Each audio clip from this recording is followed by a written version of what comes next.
This portion of the news brought to you by McDonald's. McDonald's, I'm loving it. Commissioner of Police Ellison Greenslade has renewed his call for policymakers to renew the Bail Act to ensure that murderers and persons who have committed serious crimes don't end up back on the street. It has also been a concern for many in the general public who believe that those on bail for murder often end up committing even more serious crimes. Well, Attorney General Senator Allison Maynard Gibson addressed the matter today, confirming that the laws regarding bail are being reviewed. Deep distress, naturally, when persons who are out on bail are committing murders. And to that, I want to also remind the public that bail is a matter for the judges. We, at the Office of the Attorney General, routinely oppose bail when there's someone accused of murder, and as the Commission has pointed out, there's great distress when someone wearing an ankle bracelet is involved in these offenses. What we are doing to address the revolving door, as well as reviewing the Bail Act, is ensuring that matters do in fact come on for trial within a reasonable period of time.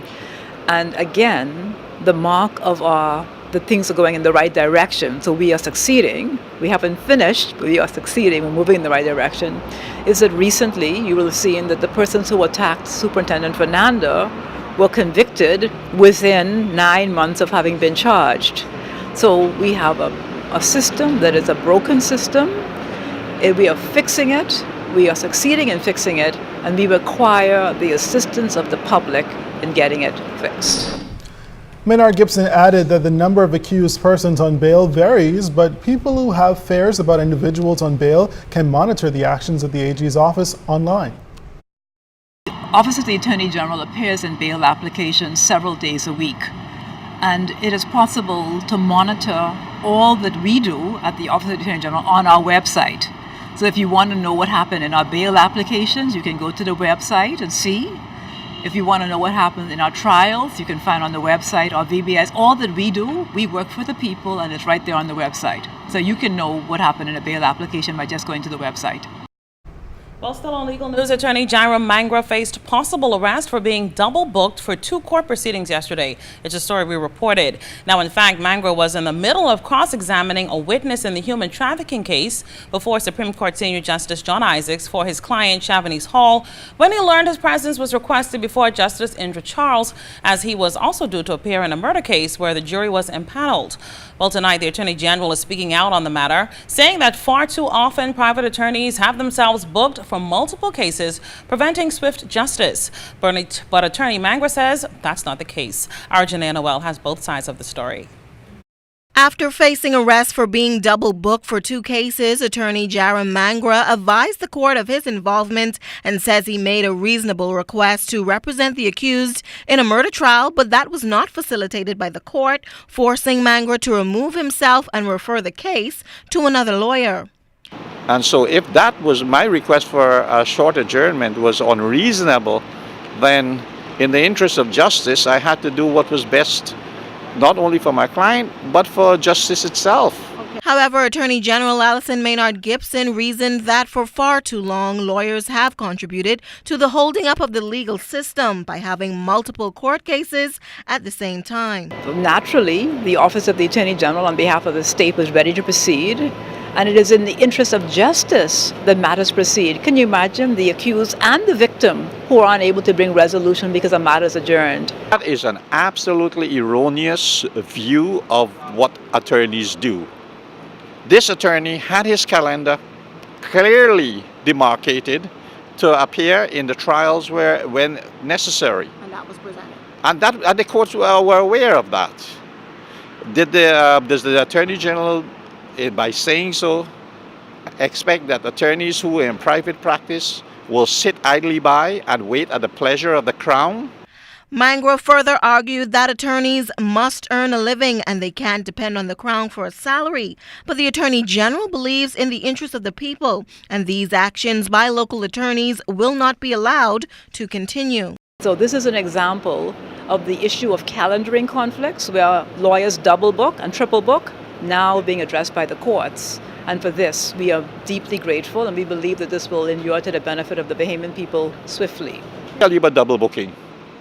The day that trial was supposed to begin, on the 10th of March, 2 attorneys, the Crown, not us, The Crown had 2 cases booked to begin on that day, but now they seek to cast blame on us. Mangra says he and local attorneys support the swift justice program, but there is a disconnect between what the goal is and what is actually being carried out. I don't live in any fantasy fairy world where swift justice, which the essence of swift justice is, how it is done, how it is dispensed, not what the executive body want to do. Janae Noel Ferguson, ZNS Network News.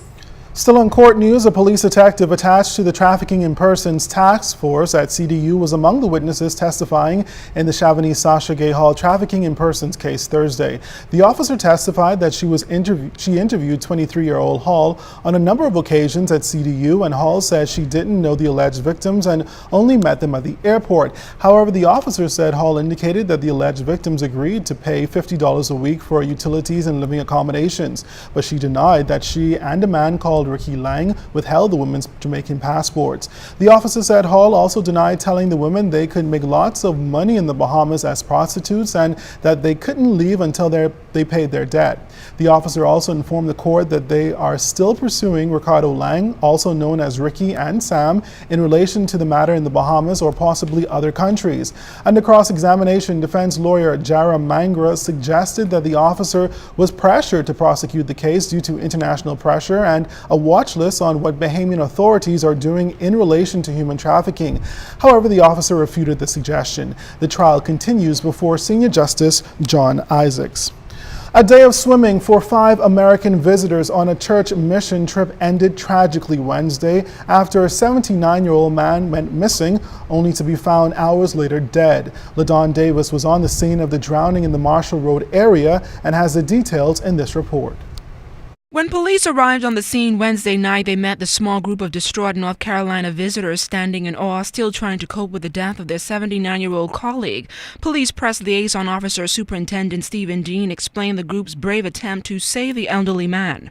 Around 5:30, returning to their residence, they later discovered that one of the persons who was along with them was missing.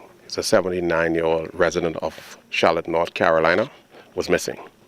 They immediately mounted a search team and went out in search of this person. A short while later, they were able to find the body of a white male who they have identified to be the person along with them, floating in waters about a half a mile from where they originally went swimming. Now, resident Creola Kelly says she is still in shock at the news that a dead body was found floating in waters in her backyard. When I reached home this afternoon and the neighbor called, say, I have a visit in my yard. I say, a visitor who? Say, you have a dead body in your yard. I say, a dead body. So he said the gentleman was swimming, apparently he had a heart attack or a stroke. I drove in the back there. When I reached home, I didn't even see him. Maybe that was the way it should have been. God didn't want me to see that. Now, this is the third alleged drowning in a few weeks. On March 10th, a fisherman at the Potters Key dock drowned after his attempts to dive up conch failed. Now, ZNS News made several attempts to speak to the remaining members of the Christian group for a comment, but they declined to discuss the incident as they were still distraught over the ordeal. Meanwhile, police do not suspect foul play at this time, but an autopsy will be performed to determine the exact cause of death. LaDon Davis, ZNS Network News. This portion of the news was brought to you by McDonald's. McDonald's, I'm loving it.